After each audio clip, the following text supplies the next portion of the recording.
there. Welcome to the eLearning Champion Pod. I'm Shalini, your host for today. And I have with us Thomas Kiss, who has graciously agreed to join us to share his insights in various L&D areas. So Thomas has been working for Syngenta Crop Protection in Basel, Switzerland since 2021. And he has an MA from the University of Basel, and his major was analytical linguistics. That's really interesting, Thomas. And the minors were communication sciences and computer technology. And Thomas has spent 20 years working in the medical devices industry before he joined Syngenta. And his focus of work is digital strategy, community platforms, knowledge management, expert systems, and e-learning. And Thomas has recently transitioned into a new role since October 2024 as a data and digital systems manager, where his focus has shifted a little away from digital education, but we really are excited to have him with us share over what is his entire approach over the last 20 years. So Thomas, a very warm welcome to you once again. Thank you so much for joining us. And a very warm welcome to all our listeners as well. Thank you for having me in this session. Thank you. So Thomas, I'm curious. You majored in analytical linguistics. That's an unusual area. So how did you get into that? Well, I've always been very interested in language and communication. This is something that has been a focus of mine for a long time. I actually learned reading at a very young age. So language always played a very important role in my life. I was looking for something that bridges the gap between the humanities and science. And linguistics seemed to be an excellent way of having, on one hand, a formal framework of the analysis of what we do, but still working with something that is ultimately very fuzzy and subjective and individual, which is language. So how is meaning created? How are standards created? How is meaning conveyed?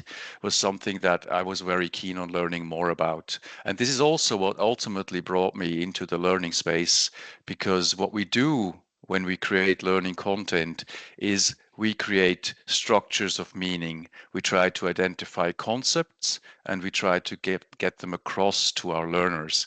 And on the one hand, we have the instructor with a lot of knowledge and a complex repository of information and ideas. And on the other hand, we have the learner basically on a journey trying to climb the mountain of knowledge. And to bring these two together, it is very important to see both perspectives and try to find that middle ground so that climb is ultimately successful. So this is what brought me basically in the field. Right. Yeah, that's really interesting. And I think that also gives you a very structured kind of an approach towards L&D, a very analytical and structured approach. And then, of course, balancing it out with the creative aspect of it.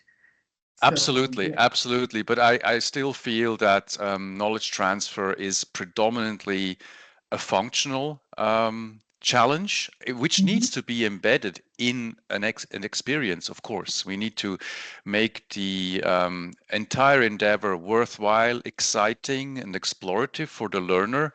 But ultimately, if we lack proper design as the bedrock of the things we do, we will probably not get where we want to get to. So to apply a clear design thinking approach, I think is super important when we think about learning, putting the learner in the center and thinking about how can we connect the learner through a journey to the outcome that we want to we want to achieve. Right. So would you say that L&D is both an art and a science, what we do? Absolutely. It has, of course, it has a very, very strong social and emotional component.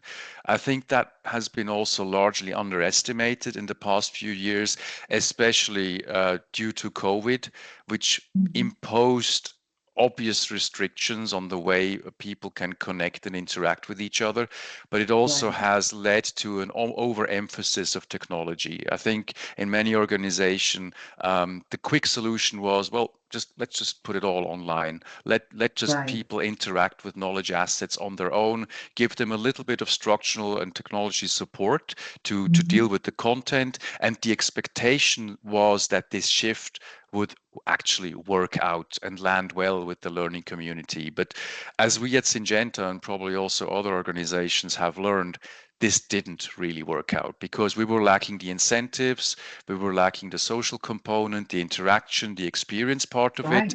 So putting a lot of content on even sophisticated platforms doesn't really cut it ultimately. So there is a Right. shift back to this social dimension and also putting a much more practical spin to learning than before, just to incentivize the community to actually deal with what we offer to them. Right. Right. Yeah, that's a very interesting and valid point. I think post-pandemic, everybody thought that, hey, it worked during the pandemic. There's no reason why it shouldn't work right once again, But expectations again changed as people went back to office. And yeah, I think that's something that a lot of organizations have been grappling with. And I'm sure by now we've arrived at a happy medium, a happy balance of, the social component, as you mentioned, the human aspect and the digital aspect. So, Thomas, I'd like to dive into my first question for today. What challenges do you face in implementing L&D programs, and how do you overcome them? Your biggest challenges. I mean, the challenge we were facing and are facing, they're still somewhat the same. And it brings me back to something we touched upon a bit earlier. I think there's a tendency to too quickly dive into content creation without putting enough emphasis and thought into how can we put the user experience in the center. What's the value that we ultimately want to provide both to the business and the learner? In the end, it needs to work for both sides. Right. But if there is not proper incentivization and if the learning journey is not as engaging as it should be, the learning process will not produce the outcomes that are intended. So Right. to sit Right. to sit down and really think about, okay, what is the value that we can provide to the learner? What is the incentive that we can provide? And how do we orchestrate this journey in a way that it is exciting and meaningful is very, very important. And a part of that is also to try to find the right mix of modalities.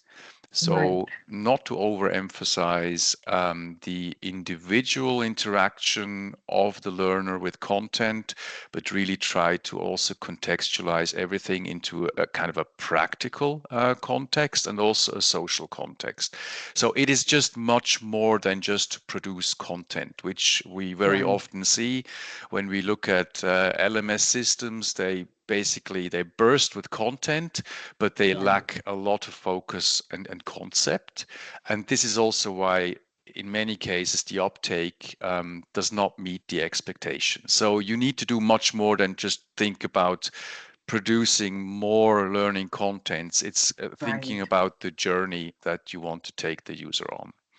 And of Right. course, that's one thing. And once you have designed something, you need to see whether it actually works. So you need to constantly monitor not just the numeric uptake in terms of analytics in the system, but you also need to get user feedback and you need to be willing to further adapt and optimize what you provide. That also means that you need to adopt a pretty strict and clear lifecycle management strategy to the content. So do not think once you've produced an item or a program, you put it there, that it will stay valid throughout its entire Right. existence. So things need to evolve as needs evolve and also preferences evolve. So it's better to have less but take good care of it than just to produce more and more and more and pile things on top of each other. Right. Ultimately, also losing the customer, the learner, in this complex ecosystem of offers. Right, right. Yeah, I think that's really something that we need to pay more deliberate attention to. The shelf life of our content, and is it updated, or is there a lot of dead content floating out there, which really does more harm than good? And as you said, we need to integrate this as part of our work in establishing a thriving learning ecosystem. So, yeah, thank you, Thomas, for those insights. Now, can you share something about what kind of strategies you employ to identify learning needs and to, ensure that your learning solutions are tailored to meeting the needs of a diverse set of learners? I mean, this connects to what I said before. I mean, we need to inquire about how well the things we do land with our customer base, so to speak. So we Right. will have the analytics of the system, but it's also a lot of conversational exploration in terms of finding out how the overall experience was. So it's constant monitoring and inquiry on the one hand, and on the other hand, what is also useful and what was quite successful in our case is that we provided alternatives in terms of learning the same subject matter. So, for example, if we had a specific topic, a technical skill or expertise that we would like to impart, we set up the learning journey in two ways. So it can happen individually to a large extent by the Mhm. learner interactive with digital contents, if that is their preference, or as an alternative, we provided the same knowledge for a classroom setting delivery, being either through a digital classroom that takes place in Zoom or Teams, or an actual on-site classroom setting. So we also wanted to give our colleagues who act as trainers in the local organization the alternative to employ both modalities or mix them as they see fit. So they could go for an e-learning only approach if they wanted to scale. They could do a flipped classroom approach using some contents for e-learning in terms of preparation to set the baseline, in terms of knowledge when people come together in the classroom, or do everything in a classroom setting. I think this flexibility is certainly something that has proven to be very useful because preferences may differ based on Right. personal personal preferences, but also cultural differences, and also Right. just the way how you want to interact with your learner base. And talking about external learning, especially in some cases, scaling up is very important because the personal relationship to the customers is not so important and can also not be entertained, just Mhm. basically due to resource reasons. So that's where you would put or adopt an e-learning approach predominantly. But then, for example, looking at the key account business, where there's people that we want to have and build a strong personal relationship with, we would go for a more classroom-based approach and use different learning contents and modalities for that group. So to have this toolbox and flexibility is certainly something that is very useful. Also, with regard to what I said before, further shaping and optimizing learning offers, if you have several options that you can choose Right. from, you're in a very good position to adapt to the needs that may arise. Right. And that really touches upon a very important aspect of learner motivation. People don't feel compelled to take just one mode. So that automatically lowers some of the resistance or, makes them more motivated when you give them options. So I think that's a wonderful way to go about it, even though I'm sure that there is additional cost involved when repurpose the same content into multiple modalities, but I think the results are worth it. We've seen a lot of our customers going for this approach where, as you said, the flipped classroom, and then leave the decision in the hands of the trainers and the learners. And that's when magic happens. So, yeah, thank you for sharing that. Now, you mentioned a bit about, the stakeholder conversations and the initial groundwork before you can even go about uh, thinking of modalities. So, are there any best practices that you would like to share about, how do you manage these conversations with stakeholders? How do you, get their buy-in? I mean, it's always the value approach. So on all sides, regarding all parties, you should try to find some kind of intrinsic leverage that there is an active interest in either contributing or participating in a learning and training activity. And this is probably also the hardest part to make this fly, especially in a context where everybody is busy with their day-to-day work and learning doesn't really seem to have enough space and also acknowledgement. So Right. trying to encapsulate that value is certainly one of the key drivers. And thinking about the different entities involved, especially thinking about the subject matter experts, it's empowering them to really leverage what they bring to the table in terms of knowledge. So, for Right. example, take away the weight of having to conceptually come up with concepts or approaches of how their knowledge is supposed to be delivered. So basically, use them as partners Right. providing the wealth of information that they have, but just to focus them on this instead of burdening them with kind of creating slide Right. decks, for example, as an Oh, input, but give absolutely. them a framework, give them a structure in which they Right. can play. And then you can also, on your side, in the implementation delivery phase, package things so they will ultimately work on the learner side. And most of all, give them the visibility. And I think that's probably one of the key things that was disincentivizing subject matter experts in the past years, especially thinking about digital learning activities. The Hmm. subject matter experts tended to vanish behind the content they produced. So very often you would then see, for example, e-learning modules, but the SME ultimately did not have a lot of visibility in the Right. final product, and consequently was then also not really keen on taking active ownership, especially thinking about the further life cycle of the content. So provide the SME with a platform and guide them how they can best leverage their knowledge, and then Hmm. basically take care of that packaging process to create an outcome that is exciting and engaging for the learner. Which brings us to another big challenge, is that you have, of course, extrinsic factors and intrinsic factors to engage in learning. And um, I think many organizations have seen that the spontaneous uptake of learning content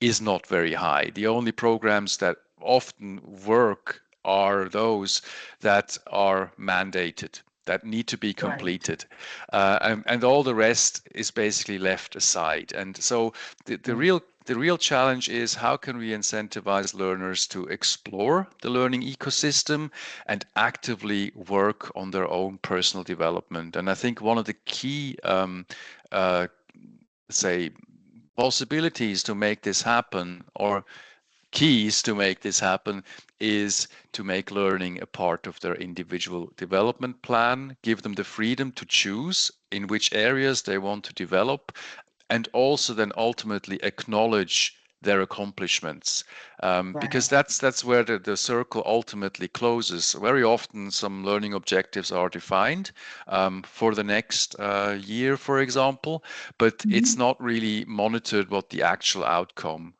of those activities were. And I Right. think as soon as you have this bedrock, this cycle of interest and acknowledgement, you will be able to foster some organic incentivization to further develop, which is not mainly driven by mandated programs and top-down requirements that materialize in certain programs and learning items that have to be completed. Right. Right. Yeah. So you mentioned about, giving the SMEs visibility. Was just wondering if you could elaborate a bit on that. How do you go about doing that? Because you get their inputs, you create the content.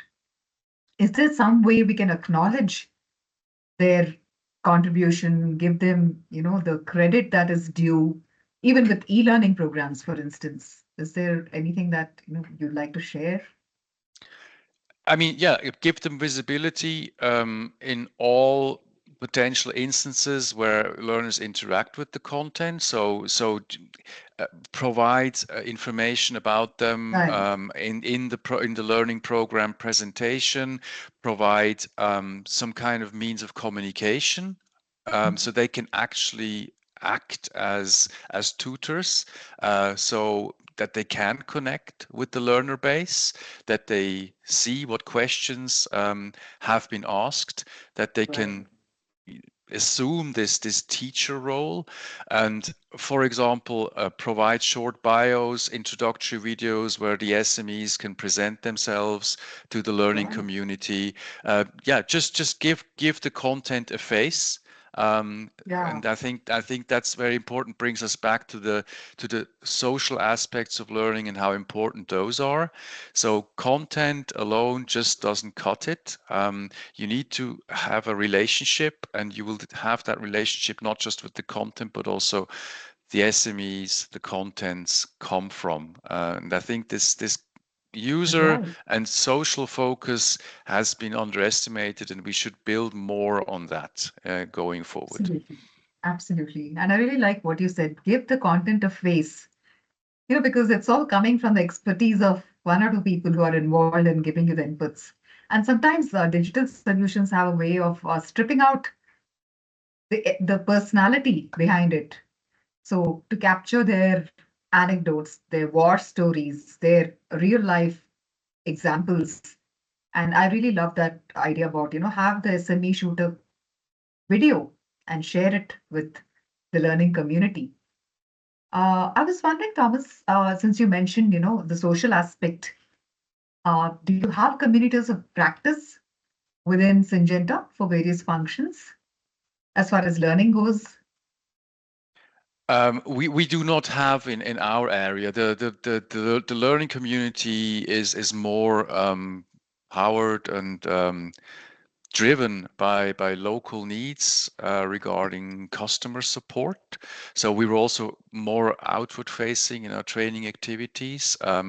Inward facing, we do not have yet a lot of interaction and communities that kind of work with each other, build on each other, communicate. This is really just in the making. We have 2 or 3 years ago adopted an LXP to have a more user-centric approach on learning, but this still largely is rooted in a personal interaction of the user with the platform. Although we have the option to create communities, this is not yet fully materialized, and is certainly something to be explored further. Right. And as you mentioned, I'm sure every geography, every region, every location, they have their own little mini communities of practice where there's a lot of knowledge sharing and a lot of knowledge transfer and probably mentoring going on. Yeah. So I was just recalling what you shared about working with SMEs. I think you touched upon another very critical point. It's very difficult to, get an SME's time and commitment because this is not their day job. Training is not their main job. And sometimes when we approach SMEs, our ask can sound very overwhelming because there are assumptions that we expect them to also create some of the content, in a reasonably well packaged form.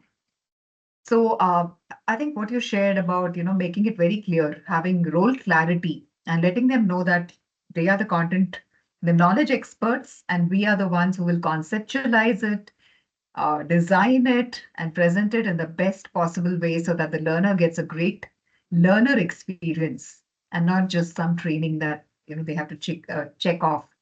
So I think that's another key thing. Yesterday, I was listening to a talk on this very topic, actually, on role clarity and making sure that the SME is comfortable with what you're asking of them. Because if we don't clarify it and state it in black and white, then it seems to be a far bigger ask than what it actually is. So those kind of conversations right at the outset can go a long way in making sure that the rest of the process goes very smoothly.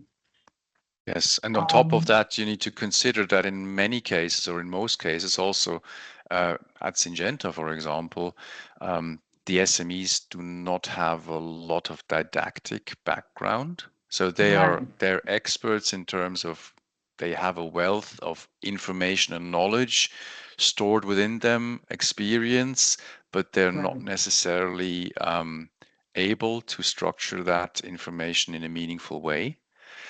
right. So, and I think this help is actually quite appreciated once the process is explained properly. At first, Mhm. there's usually some resistance because they assume as they know how things work, they also know how to package that information. But the problem here is in many cases, this is a lot of implicit knowledge that comes with it. So Right. in making that knowledge explicit, so processing this into a structured form that, to bring us back to the metaphor we used in the beginning, help the learner on their journey to climb the mountain, which is a very structured process of setting the right steps and one foot in front of the other. Right. This is usually not something that is part of their expertise. And what we saw in many cases is that if you give the subject matter expert too much rein, you end up with unfocused information and a lot of it, which is really Right. difficult to access and process to the learner. As you will agree, it's better to have smaller bits and pieces, a more modular approach, but to break down this wealth of information and expertise that you have within the SME, you need to have some kind of mechanism. And usually the SME is not in a position to do that. That is one thing. And then there's also another thing that is very important. You need to have some kind of standardization and common baseline, for example, also in terms of terminology. Right. It is very important if you want to impart knowledge to learners that you clarify concepts, and concepts are very closely tied to terminology. So you need to be consistent here. And very Right. often, subject matter experts are not consistent with each other. They may take slightly different angles of framing and phrasing certain things, and that is Right. ultimately not helpful to the learners, especially if you have to make a distinction depending on this on the, let's say, stage of maturity of learning. I mean, if Right. someone is at the outset of learning something new, you need to Mhm. create a solid foundation of the key concepts, and standardization and focus is much more important than when you advance into, let's say, Right. further and more elaborate and complex areas of building on that basic knowledge. Then you can Right. allow for certain variety and also try to look at things from different angles. But if you are at the outset, if you kind of place the building blocks on which this knowledge house will then be erected, you need to be pretty clear in order to avoid any misunderstandings. Otherwise, your learners, your customers will get lost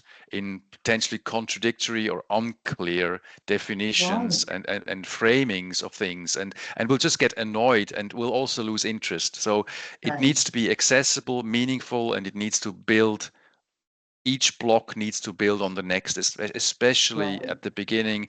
And at some point, some proficiency will be attained on the learner side, and they will know how to contextualize and interpret information they're being subjected to.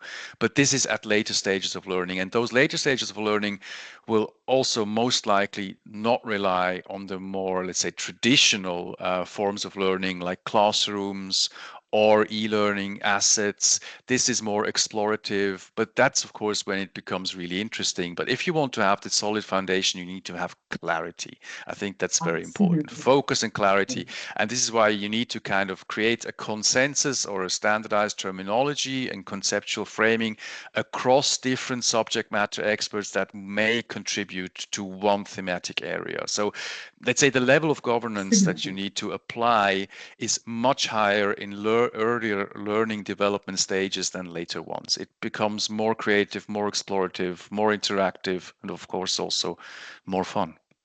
Right, right.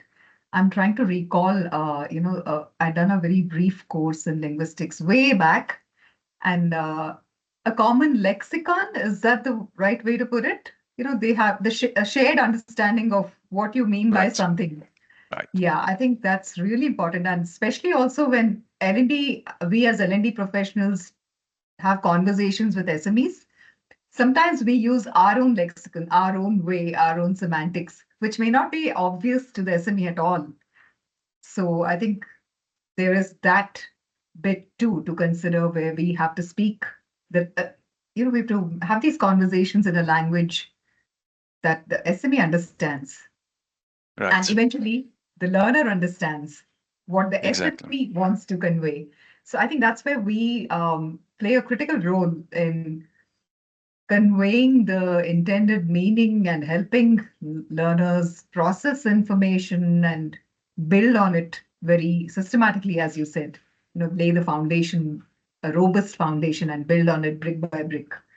Yes. So, yeah, Yes. No, I your think, concept is exactly right. So you have this lexicon that is built of lexemes, basically individual words or concepts or words representing those concepts. And around those concepts, you basically have a cloud of attributes right. that frame our understanding of what that actually means when we use a certain word. But when you start thinking about words and try to define them, you very quickly will realize that it's sometimes extremely hard to create clear boundaries. So maybe Mhm. just as an exercise for yourself, and we cannot go into that, but maybe also to our viewers, if you think about the word game, what is a game? Which kind of attributes would you cluster around the concept of game? You will start thinking about, okay, we have board games, we have kind of sports like tennis, ping pong, whatever, but then you suddenly start to realize games can be much broader. We can play games in a social context without properly Right. framing them as games. We can play with other people's emotions, Games feelings. people play. I think We there's a can play, book by that and name. suddenly things start to become super fuzzy, and that kind of emphasizes that you need to start with a standard lexicon and understanding of semantic properties of something to frame those really clearly, and then you can go and discuss, okay, what other dimensions can we explore, but we need to have this kind of common starting ground, and this is kind of the journey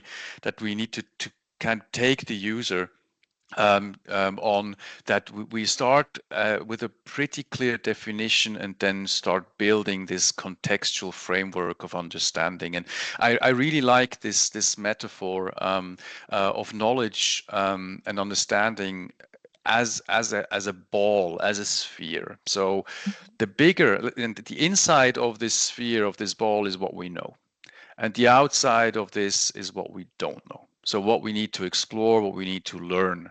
And obviously, the bigger that ball gets, the bigger, exponentially bigger its surface gets. So, the more we Right. know, we can assume the more questions we will have, assuming that the knowledge space cannot ultimately be exhausted, which we Right. will need to find out, especially now in connection with the entire AI discussion.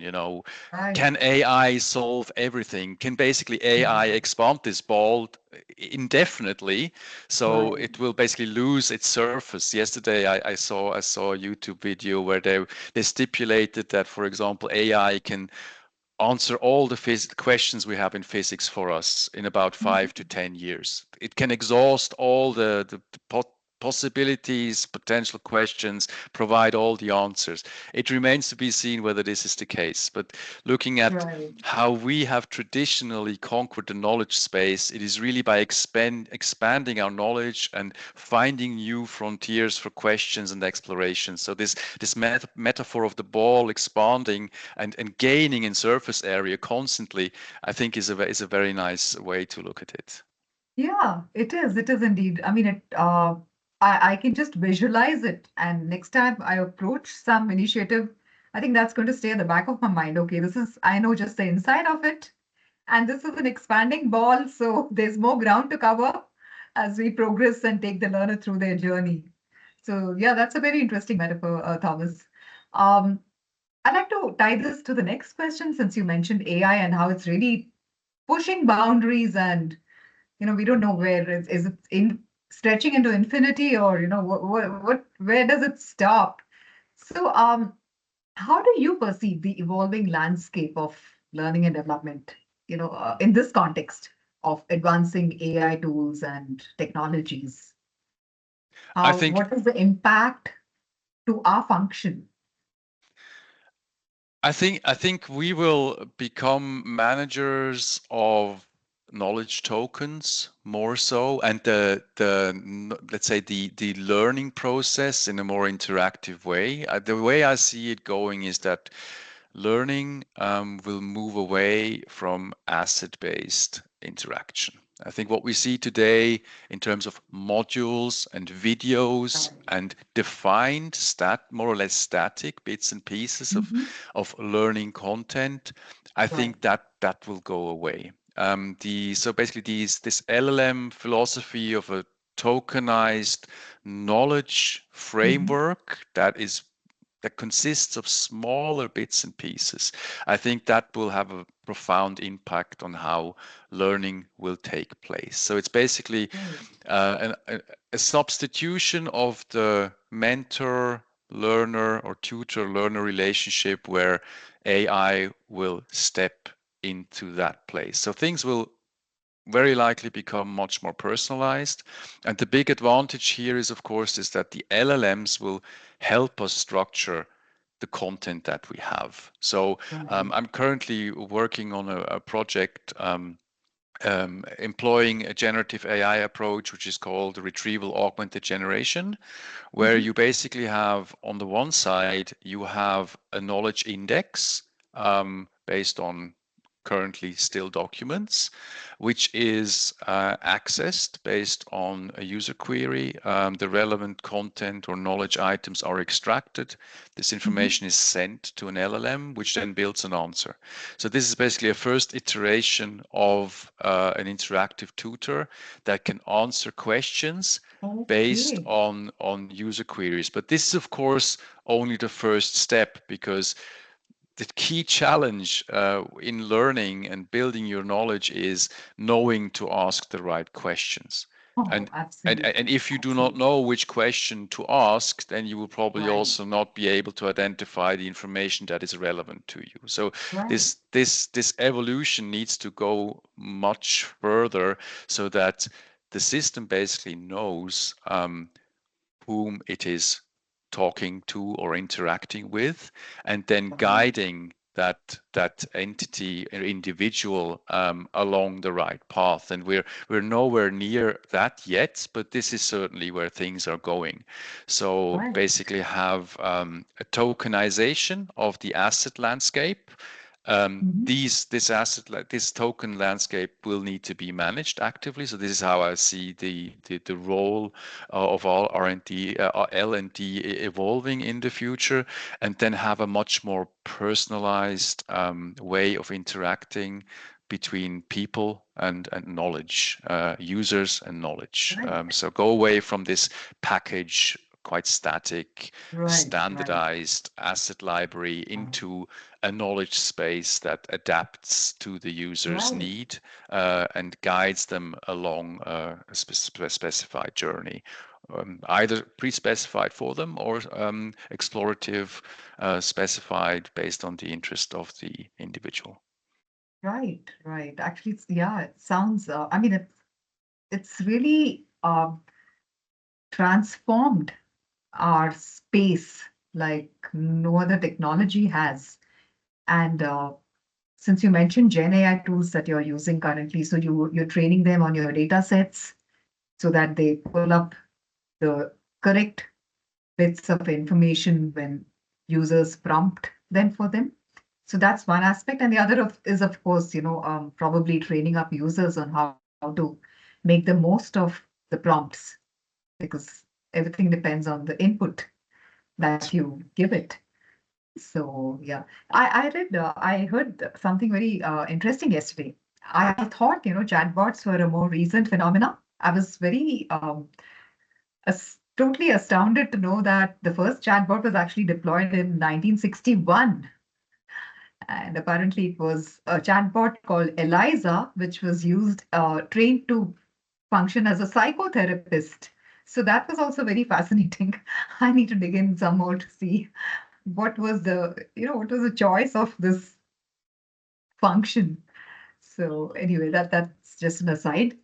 So yeah, AI definitely is going to have a profound effect, and as you mentioned, learning is going to be more fluid, and that's a good thing, really, because as you said, when you have assets which have rigid boundaries, it's difficult to move from one to the other in a very seamless way.